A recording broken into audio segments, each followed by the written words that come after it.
Appusējām.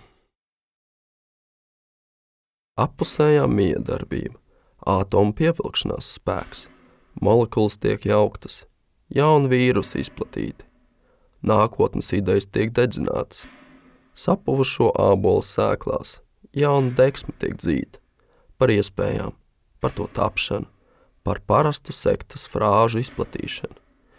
Iekšēji sagrauti spēlējies, zinot tik pārīt niķu un stiķu, ko piemes klāt savai uzvarai.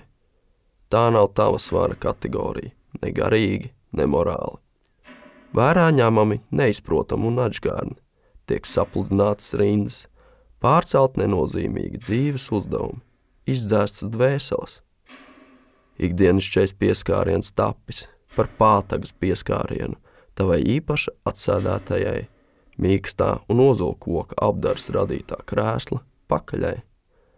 Lai katrs sajūtu valgumu lūpas, iedzeltu nemanīgi sārtu krāsu.